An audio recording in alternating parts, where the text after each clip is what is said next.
Para controle de qualidade microbiológica de produtos não estéreis, nós vamos coletar primeiro uma amostragem de acordo com o tamanho do lote. Depois de... aqui eu tenho só 2 frascos, mas depende do número de lote. Para lotes pequenos de 200 unidades, 100 unidades, a quantidade de unidades finalizadas do produto que a gente coleta é diferente. Para lotes acima de 1000 unidades, a quantidade de unidades que a gente coleta é de raiz quadrada de N mais 1. Para dar exemplo da aula, eu tenho 2 amostras aqui de uma solução de dimeticona. Então, ela é de uso oral, é um produto aquoso de uso oral então é um produto que não precisa ser estéril. Quando a gente coletar o número X de amostras de acordo com o tamanho do lote, então a gente precisa uniformizar essa amostra coletada. E para isso a gente tem que misturar todo o conteúdo de todas as amostras que a gente coletar. Eu vou agora limpar os frascos. Primeira coisa, a gente precisa limpar os frascos, porque a gente não pode ter contaminação no procedimento que venha da parte externa do frasco. Eu vou limpar o frasquinho com uma gaze esterilizada. A minha superfície aqui também já foi toda esterilizada, tá toda limpa.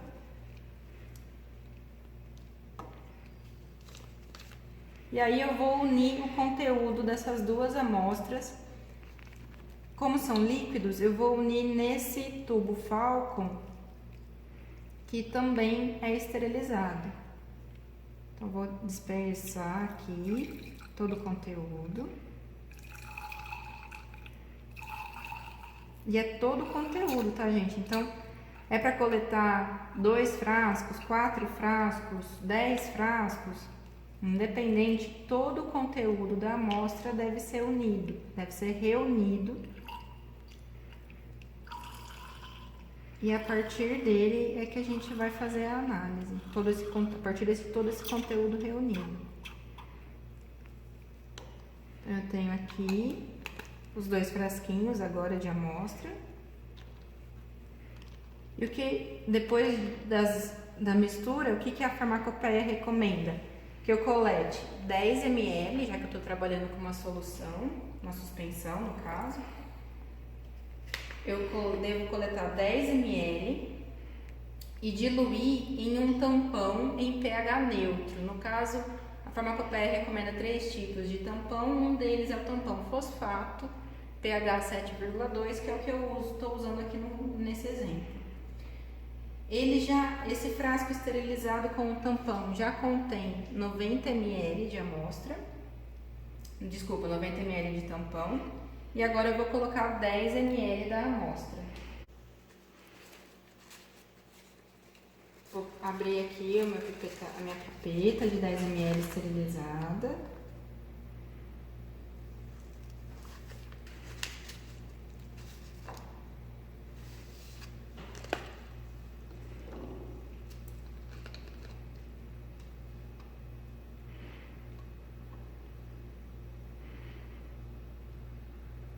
Pegar 10 ml da minha mistura de amostras e colocar nos 90 ml de tampão.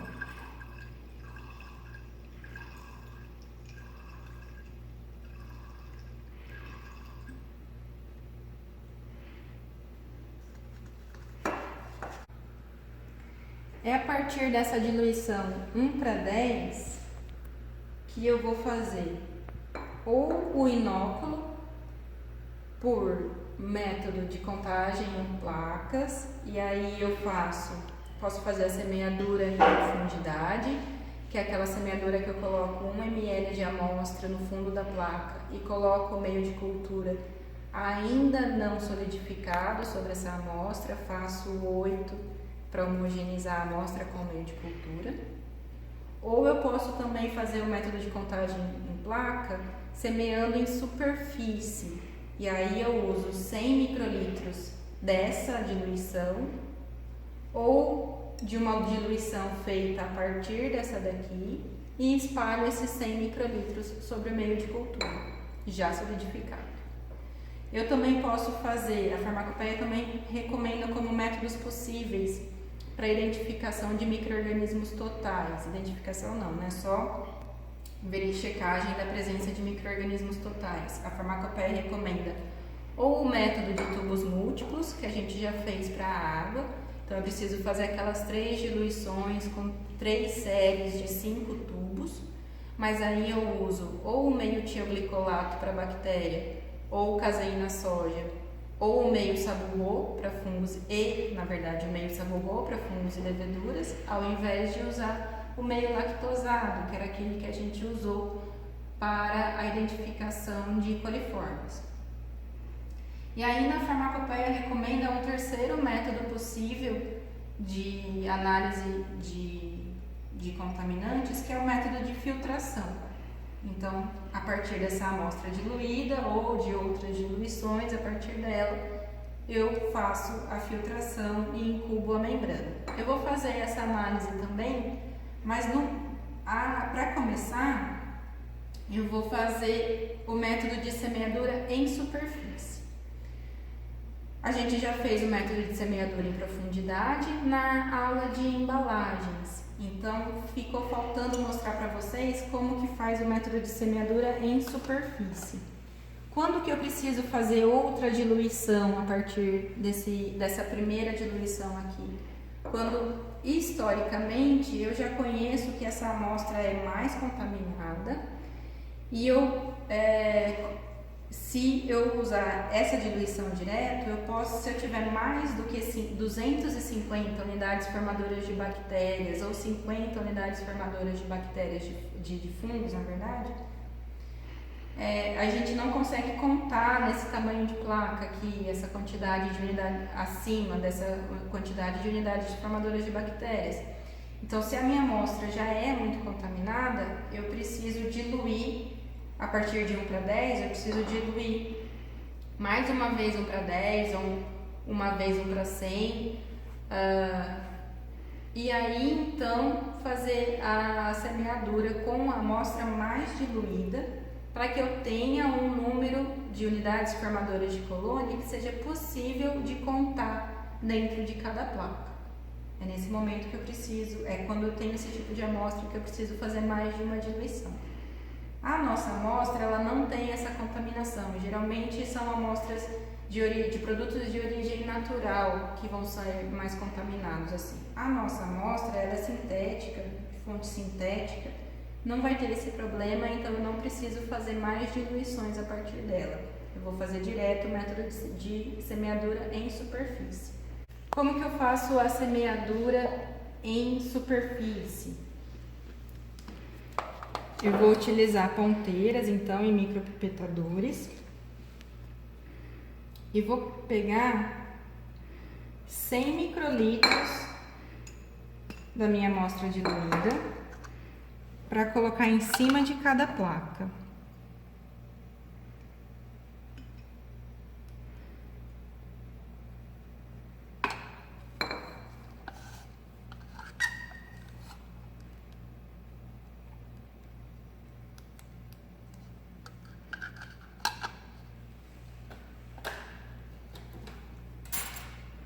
E aí eu vou usar uma alça de Drygalski, que é essa que tem um triângulo na ponta. Essa parte aqui reta, ela é bem efetiva, e as bordas arredondadas, essa estrutura é bem efetiva para homogeneizar a amostra sobre o meio de cultura. Só que eu preciso flambar primeiro. Descontaminar a alça.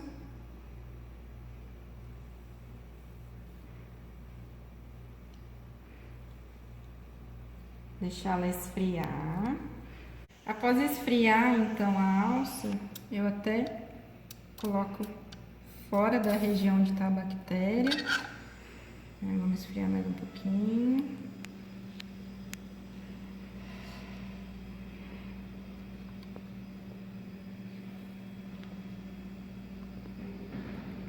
chequei aqui num canto do meio de cultura se a alça já tá fria. E aí eu vou espalhar por toda a plaquinha aqueles 100 microlitros que eu já coloquei.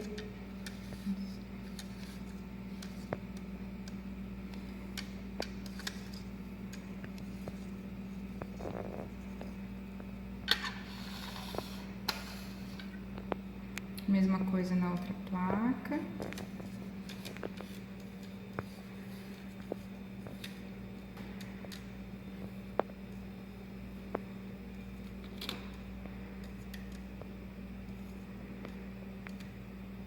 Espalhei todos os 100 microlitros, vou flambar de novo, jogo um álcool,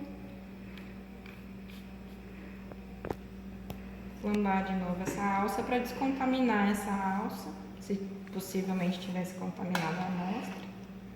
E aí vou fazer a mesma coisa, essa primeira dupla de placas foi o tioglicolato, porque eu preciso fazer em duplicata essa análise.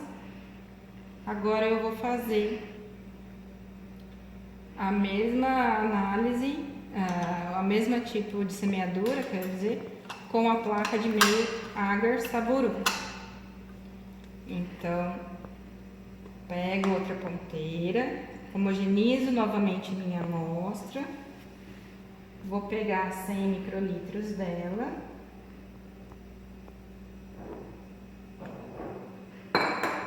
e colocar sobre o meio de cultura.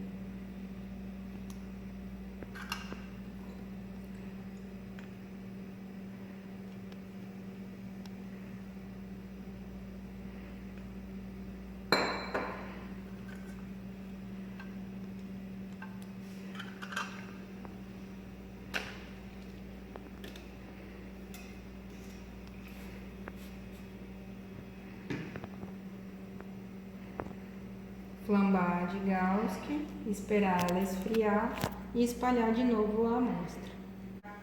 Para checar se a Drigauss está fresquinha, já fria, eu vou colocar aqui num canto do agar. Um canto que eu sei que não tem a bactéria. Agora eu sei que a Drigauss está fria. Posso passar por cima da bactéria, ou da bactéria não, da amostra. Sem retirar meio de cultura, tá, gente? Mão leve.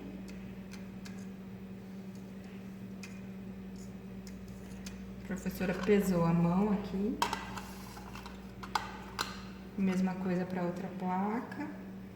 Passo aqueles 100 microlitros de amostra por toda a superfície da placa.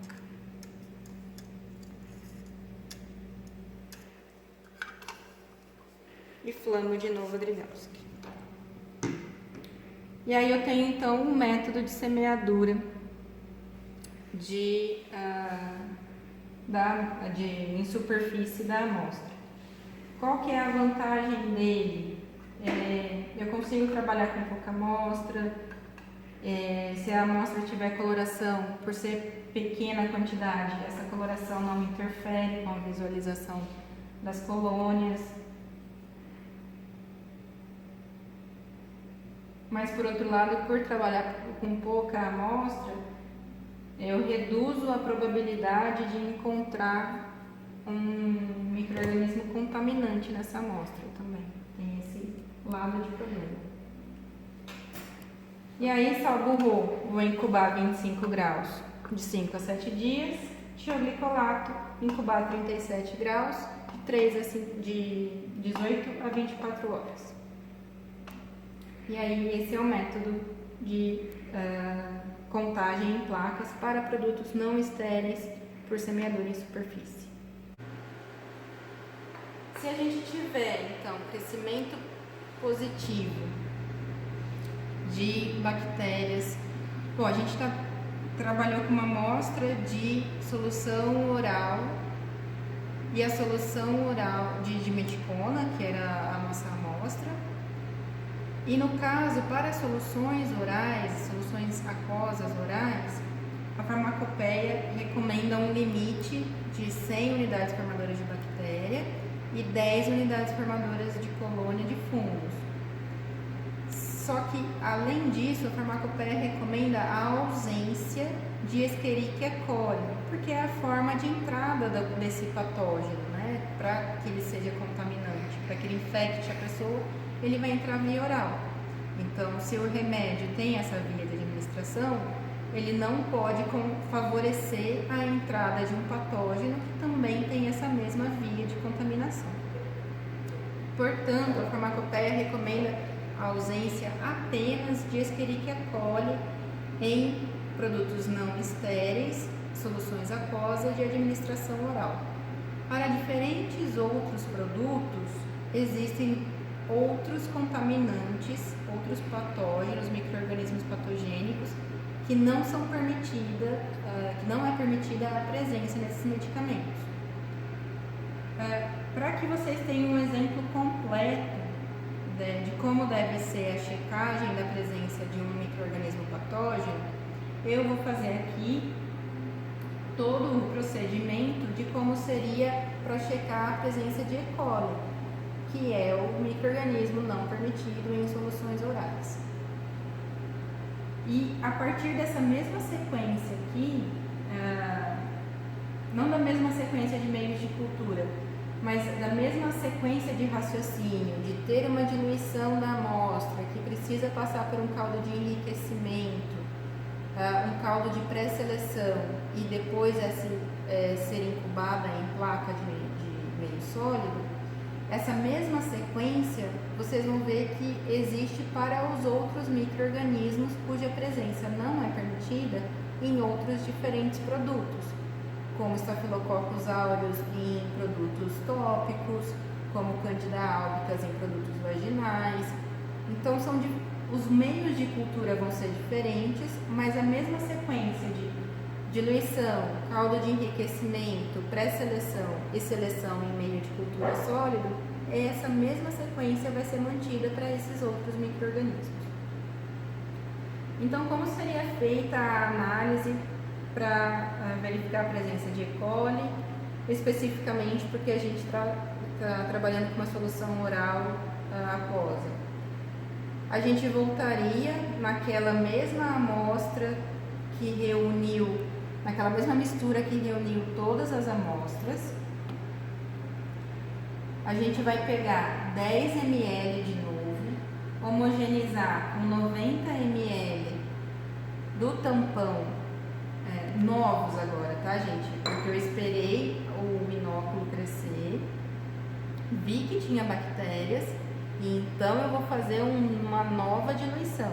Então eu volto lá na mistura das amostras, coleto 10 ml, misturo com 90 ml do tampão diluente, que no nosso caso foi o tampão fosfato. E aí no primeiro dia eu preciso enriquecer essa amostra para favorecer o crescimento de micro-organismos, favorecer o crescimento desse micro-organismo específico, que é a E. coli. Então nesse primeiro momento eu preciso aumentar a carga microbiana total da amostra para depois selecionar só a E. coli. Porque provavelmente se as boas práticas, um mínimo de boas práticas de fabricação foi seguido, se essa E. coli estiver presente, ela vai estar presente em uma quantidade muito baixa. Então, primeiro eu tenho que favorecer o crescimento microbiano para depois conseguir detectar a E. coli.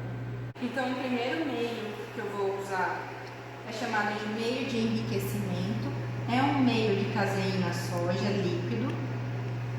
E eu vou colocar uma grande quantidade de amostra. Eu vou homogeneizar aquela diluição 1:10 em tampão fosfato, pH 7.2, coletar 10 ml,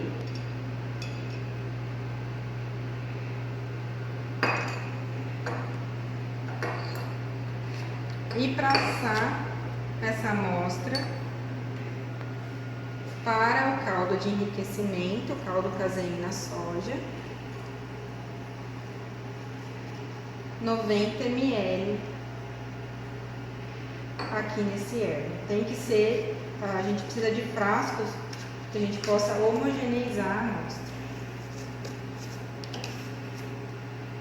Esse meio de enriquecimento vai ficar incubado de 18 a 24 horas a 37 graus Celsius. Depois eu vou coletar uma amostra dele, passar para um meio pré-seletivo, que é o caldo McConkey, que eu vou incubar a 44 graus. Lembrando que a E. coli é termotolerante, enquanto que muitos outros organismos não são patogênicos, né? E só depois do meio de pré-seleção é que eu vou passar para a placa de meio de cultura McConkey, para então incubar novamente e observar a formação de colônias características de E. coli nesse meio seletivo, que são colônias avermelhadas, mucosas e avermelhadas. Só então, quando eu observar a presença de E. coli na colônia, é que eu vou observar que que aquele produto está contaminado por E. coli. Ou só quando eu não observar, depois do tempo de incubação, eu não observar o crescimento de colônias, ou colônias que não têm essa característica vermelho mucoso, o que não deve crescer também, já que o meio é seletivo. Se eu não observar a presença dessas colônias, aí então eu verifico que o meu produto, tudo bem, estava contaminado com bactérias, mas não estava contaminado com Escherichia coli. E aí ele vai ser liberado se o número de unidades formadoras de colônia contaminantes for menor, de total, se for menor do que o recomendado pela farmacopeia. Se eu observar no meio sólido crescimento de colônias vermelhas, esse produto é reprovado, mesmo que ele esteja dentro do número permitido de unidades formadoras de colônia totais para bactéria ou para fungos. Ele não pode estar contaminado com E. coli. Mas não é crescimento no caseína soja, não é o crescimento no caldo McConkey que vai me possibilitar aprovar ou reprovar o produto.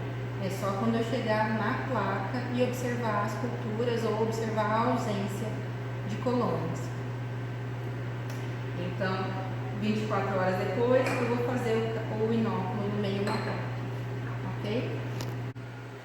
24 horas depois da incubação em meio de enriquecimento caseína soja para verificar a presença de E. coli, a gente precisa fazer o inóculo em meio McConkey, que é um meio já seletivo, mas a gente vai fazer ainda em caldo, então a gente vai chamar essa incubação de pré-seletiva.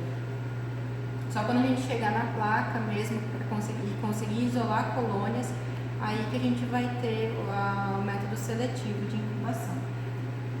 Eu vou pegar só 1 ml no meio de enriquecimento e colocar em 100 ml do caldo McConkey.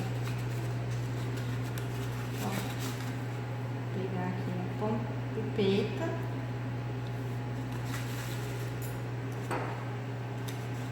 homogeneizar a amostra, 1 ml,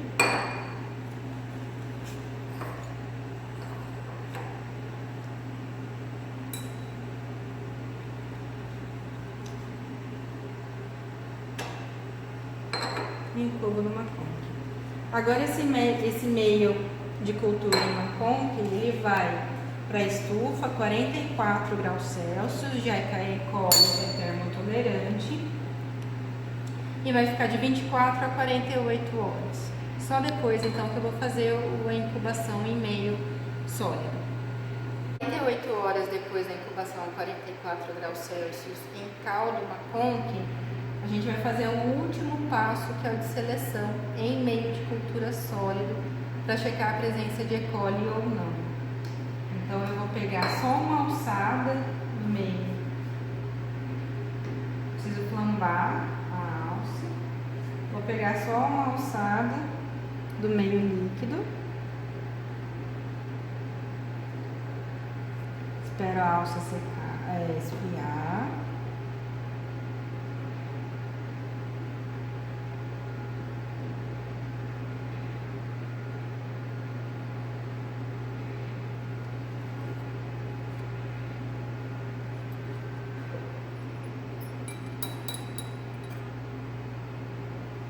Pego uma alçada e vou estricar sobre a placa de meio sólido uma cor.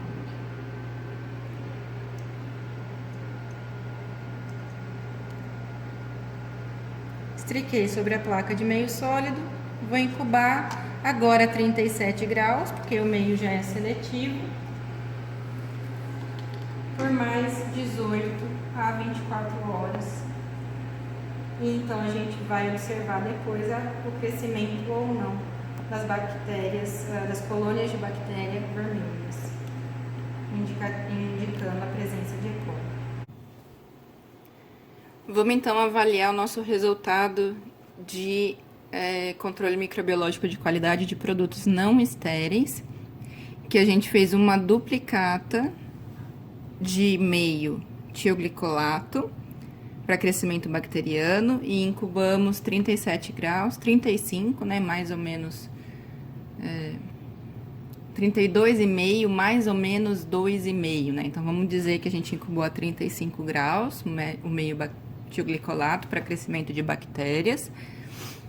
E o meio saburro que a gente usou para crescimento de leveduras e fungos filamentosos, também em duplicata, incubando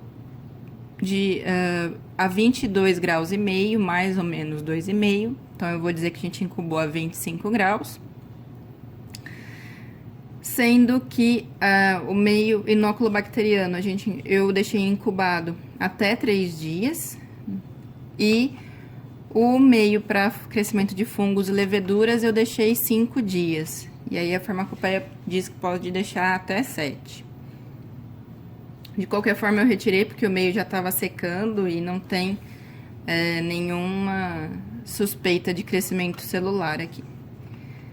Já adiantando o resultado. Então, só para lembrar, existem 3 métodos para contagem de micro-organismos totais em produtos não estéreis. A gente fez o método de contagem em placas, usando a semeadura em superfície. Então, eu coloquei 100 microlitros da amostra diluída sobre o meio de cultura, espalhei com a alça de Drygalski e aí levei para incubação. Eu também podia fazer um método de semeadura em profundidade, que é aquele que a gente já fez na semeadura no teste de embalagens, que a gente colocou 1 ml da diluição na parte de baixo da placa, antes de colocar o meio de cultura. Depois a gente colocou o meio de cultura sobre a placa, não muito quente, mas ainda líquido o suficiente para homogeneizar com a amostra que já estava aqui. Fizemos o 8, então, para ocorrer essa homogeneização. E incubamos também daquela vez. O outro método que pode ser utilizado para os produtos não estéreis é o método de filtração em membrana, que eu vou até mostrar aqui para vocês. Não teve crescimento nenhum, mas é um método que a gente usa essa membraninha dentro de um sistema de filtração, passa a amostra e depois tem que colocá-la sobre o meio de cultura. Toda a superfície da membrana deve ter contato com o meio de cultura. E também existe o método de tubos múltiplos, que a gente pode usar para os produtos não estéreis, que é o mesmo método que a gente aplica em água, para análise de água, só que ao invés de usar um meio lactosado, que no caso da água é para ver a presença de coliformes, aqui a gente usa os dois mesmos meios. A gente usa um caldo tioglicolato e um caldo saburro. Então, tem que fazer duas vezes aquela série de 5 inóculos, de 5 tubos, em 3 diluições diferentes. Enfim, o nosso resultado aqui para bactérias foi ausência de crescimento de qualquer unidade formadora de colônia. Para fungos, também a gente teve ausência de crescimento de fungos para nessas amostras da solução aquosa de dimeticona. Então, a gente estava trabalhando com um produto que era a solução aquosa de dimeticona, que me permitiria, de acordo com a farmacopeia, uma contaminação de até 10 unidades formadoras de colônia de fungos ou 100 unidades formadoras de colônias de bactérias. Mas vejam que as boas práticas de fabricação são tão bem implementadas que eu não consigo crescimento nenhum nessas amostras, a partir dessas amostras. Então,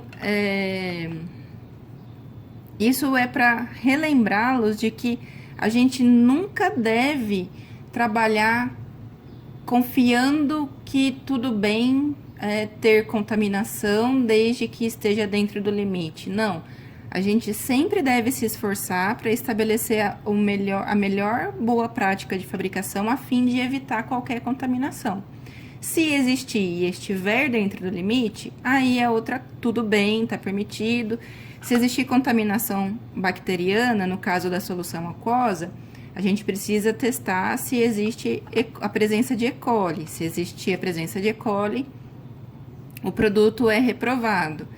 Mas se o número de colônias estiver dentro do permitido e não tiver a presença de E. coli nesse produto, nessa solução aquosa de um produto sintético como a dimeticona, esse produto já está aprovado aqui. Eu nem preciso fazer nenhuma análise para checar se existe contaminação por Escherichia coli.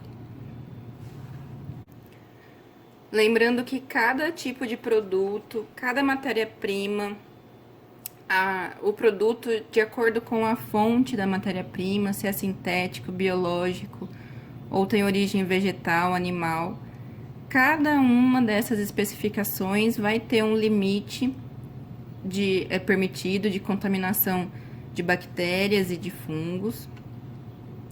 A natureza da matéria-prima é levada em conta nesses limites. Então, quanto mais contaminada for a natureza da matéria-prima, maior é o limite permitido de contaminação, e que os patógenos vão ser proibidos de acordo com a via de administração relacionada com a via de infecção daquele patógeno. Então, se eu fiz o teste aqui com uma solução aquosa de administração oral, eu preciso testar a presença de Escherichia coli. Se eu tivesse alguma bactéria, o crescimento de alguma bactéria na placa, né? No caso, não teve nenhum crescimento, o produto é aprovado.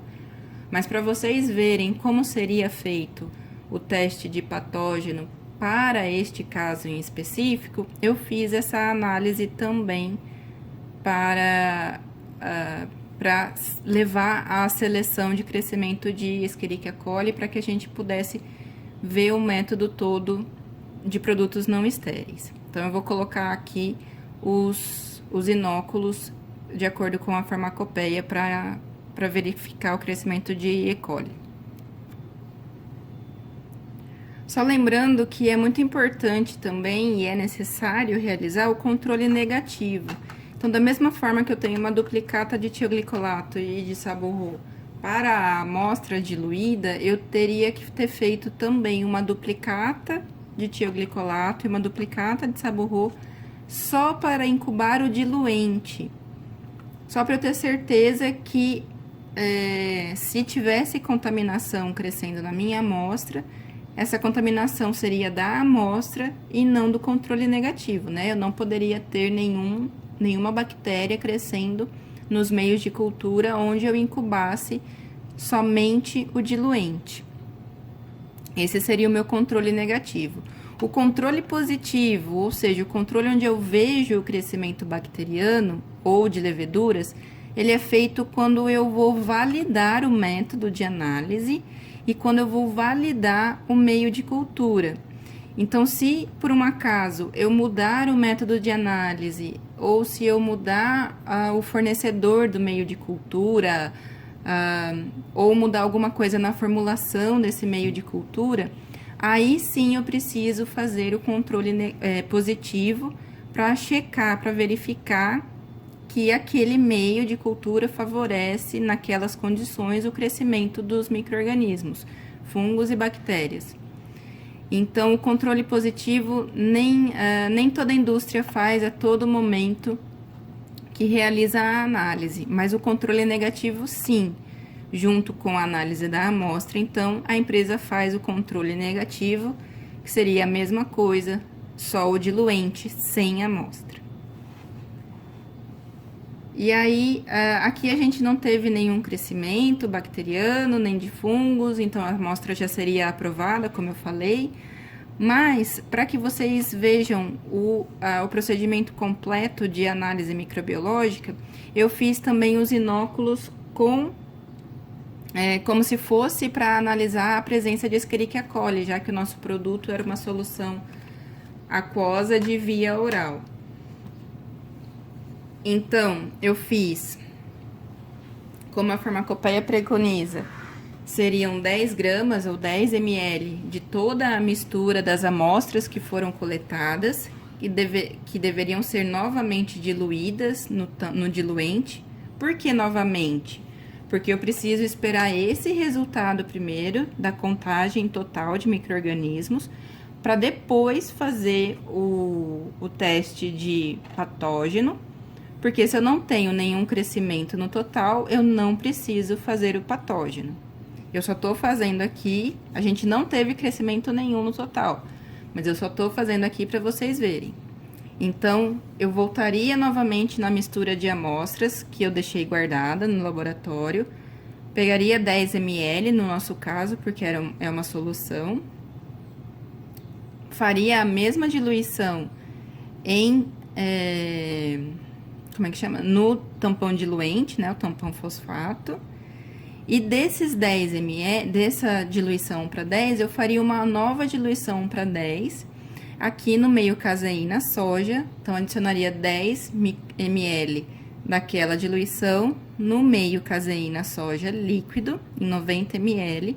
E aí, eu teria uma segunda diluição para 10. Nesse caseína soja, esse caseína soja, na verdade, é um meio chamado de meio de enriquecimento.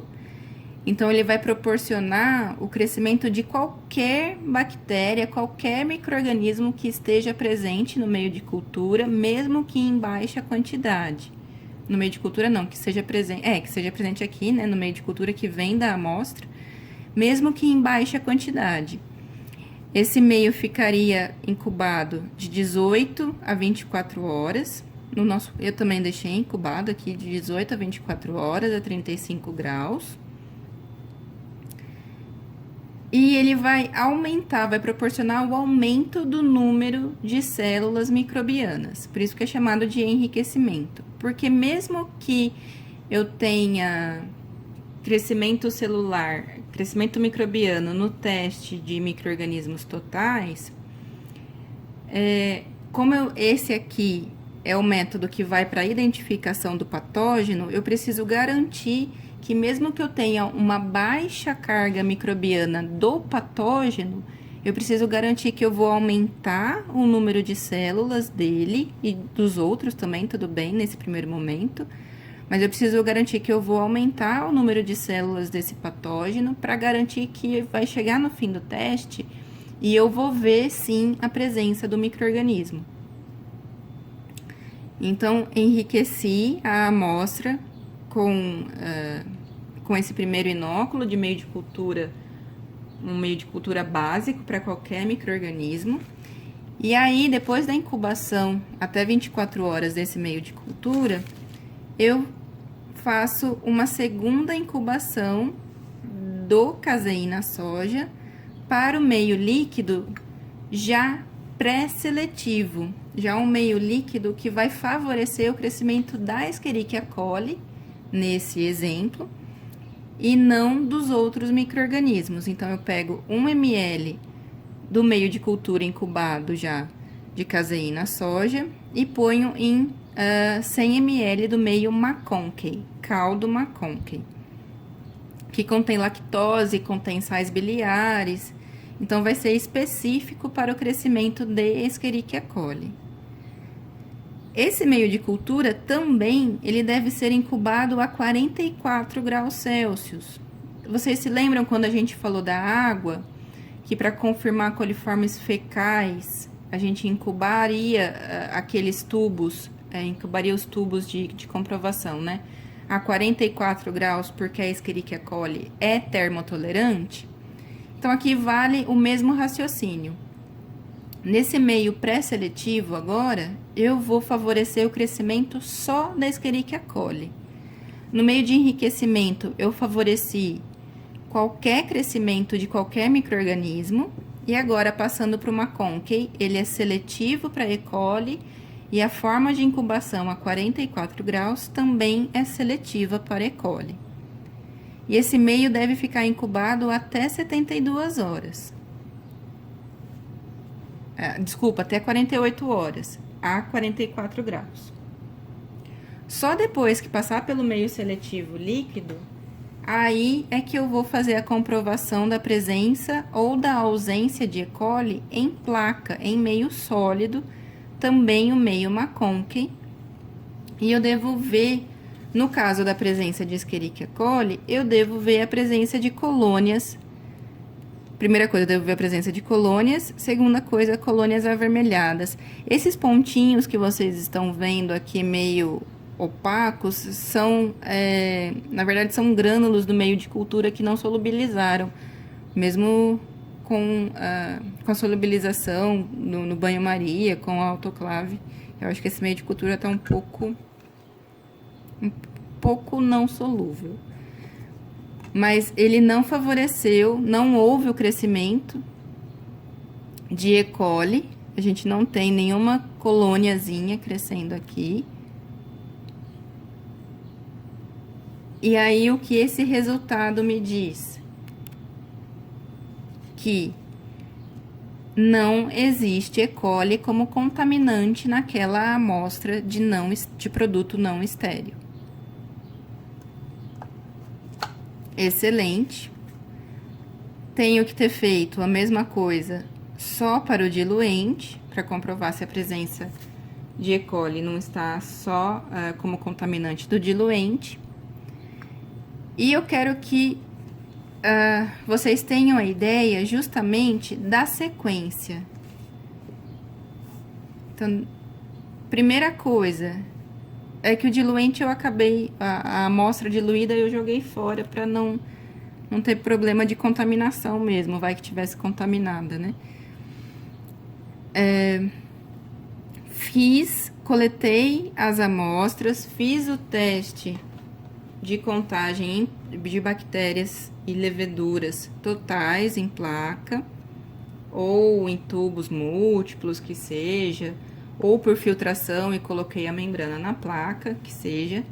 Teve crescimento de bactéria, aquele produto não pode ter bactéria, como uma bactéria como patógeno, pode ser salmonela, pode ser Staphylococcus aureus para produtos tópicos, pode ser pseudomonas. Não podem existir algum desses contaminantes nesse produto. Qual contaminante eu sei que não pode existir no meu produto? Eu vou checar na farmacopeia. Vi lá, então, que não pode existir pseudomonas aeruginosa no produto. É um produto de uso nasal. Eu não posso ter pseudomonas. O tópico, um produto de uso tópico. Não posso ter a presença de pseudomonas. O que eu preciso fazer? Eu volto, então, nas amostras, na mistura de amostras que eu tenho, faço a mesma diluição inicial de quando eu fiz o teste de contagem total de micro-organismos, e a partir daquela diluição eu vou enriquecer a amostra para crescimento geral de micro-organismos.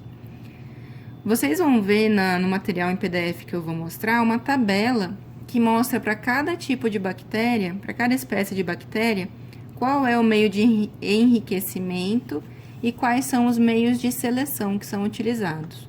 Mas o importante é que vocês sempre tenham essa ideia na cabeça. Eu preciso ter a diluição da amostra no meio diluente, eu preciso ter o enriquecimento da amostra, favorecer o crescimento de qualquer micro-organismo. Eu preciso depois ter uma pré-seleção da bactéria patogênica.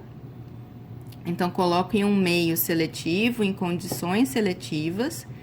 E aí, então, eu só checo a presença, só confirmo a presença da bactéria se eu ver a formação de colônias na placa e as características respectivas que essa bactéria deve ter naquele tipo de placa. Então, por exemplo, eu não fiquei fazendo todas porque é a mesma sequência. E no material em PDF vocês vão ver a carinha de cada placa, como deve ficar. Placas para seleção de Staphylococcus aureus, a bactéria faz jus ao seu nome, né? Então, a colônia fica bem amarela nessas placas. E são placas ricas em sal, porque o aureus, se vocês se lembram de micro, é uma das poucas bactérias, se não a única, que consegue crescer em uma alta concentração de sal. Então, eu uso o sal no meio seletivo para Staphylococcus aureus. A Pseudomonas, ela vai crescer em um meio contendo cetrimida, então ela fica esverdeada nesse meio contendo cetrimida. E assim, na tabelinha vocês vão encontrar qual é a seleção de cada bactéria, o que eu devo observar como característica de colônia morfológica, né, daquela bactéria que por acaso venha a crescer na placa. Eu só posso dizer que tem ausência do respectivo patógeno quando eu chegar no meio de cultura na placa e não ver o crescimento de colônias, ou forem colônias que não têm a característica que aquela espécie deveria ter. O que é difícil ter outras bactérias crescendo ali, visto que o meio de cultura é seletivo só para aquele micro-organismo. Mas enfim. Se eu não tiver crescimento, então, na placa, eu confirmo, eu aprovo esse produto, confirmo que ele está ausente daquele micro-organismo. Eu não posso eu não posso tentar aprovar ou reprovar o produto por turvação nos meios de pré-seleção ou de enriquecimento, tá? É só na placa. Quando eu chegar na placa e tiver a colônia, eu ainda preciso coletar uma amostra dessa colônia e observar microscopicamente se naquela colônia eu tenho bacilos. Eu preciso fazer um gram para ver se são gram-negativos. Eu preciso ainda checar algumas características microscópicas.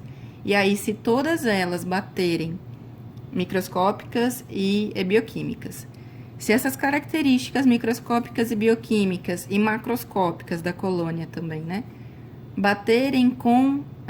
forem condizentes com aquela espécie que está sendo pesquisada, aí eu reprovo o produto porque eu confirmo a presença daquela espécie como patógeno contaminante no meu produto não estéril. Como que ficaria, então, essa sequência aqui de identificação para E. coli? Então, eu tenho um controle positivo aqui de meio de enriquecimento. Então, vejam a turvação do controle positivo em relação à amostra. Tem turvação? Tem. Posso já reprovar o produto? Não. Coleto 1 ml desse primeiro meio de enriquecimento, passo para o meio McConkey líquido, vou incubar, vejam a diferença, turvação e alteração de pH. Posso dizer que tem E. coli? Não. Placa de meio de cultura. Então, espero até 48 horas, 44 graus Celsius. Vou fazer um inóculo em meio de cultura. Agar McConkey. Tenho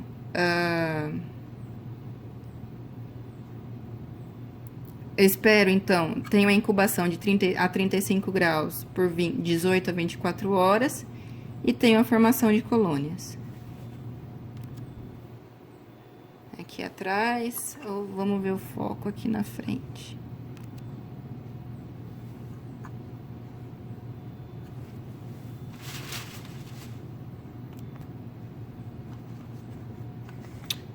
Conseguem ver a coloração vermelha dessas colônias no meio de cultura? Deixa eu tirar rapidinho aqui a placa, a tampa da placa. Estão vendo? Tá vermelha, as colônias estão vermelhas. Na verdade, eu não consegui nem colônia isolada, mas conseguem ver que tem um crescimento vermelho? Agora sim, eu uso uma amostra dessas colônias para fazer provas bioquímicas e microscópicas. Com certeza elas vão bater com as características de E. coli e o meu produto está reprovado. Tudo bem que esse é o controle positivo para eu mostrar para vocês, mas se fosse um produto, aí sim, vendo a placa, o crescimento na placa de colônias vermelhas e mucosas, né? Essas colônias brilhantes, não que parecem que tem brilho. E checando GRAM, checando morfologia de bacilo, checando provas bioquímicas, aí então eu reprovo o produto, porque ele pode até ter o número permitido de micro-organismos totais, mas ele tem E. coli e nesse nosso exemplo da solução aquosa de administração via oral, ele não poderia ter E. coli. A mesma coisa, então a mesma sequência de enriquecimento, pré-seleção e seleção em meio agar, em meio com agar, o mesmo tipo de análise seria feito para qualquer outro micro-organismo, inclusive para Candida albicans. Eu também preciso fazer um enriquecimento, uma seleção e a incubação em meio de cultura sólido.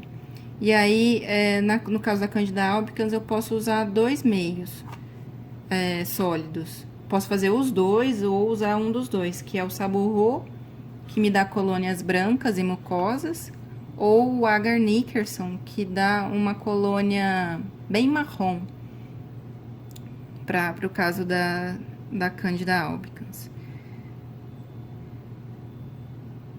Então, seria o mesmo raciocínio, aprovação ou reprovação, só depois de checar as placas, em termos de patógenos. Né? É lógico que o produto todo é reprovado como um todo, não importa.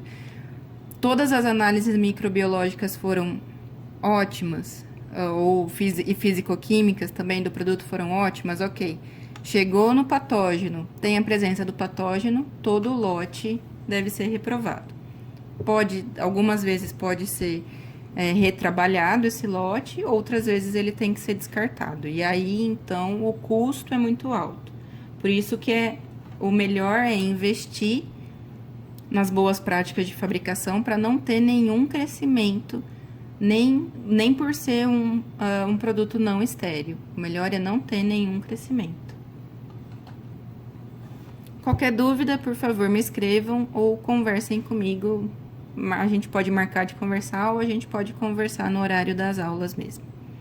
Até mais.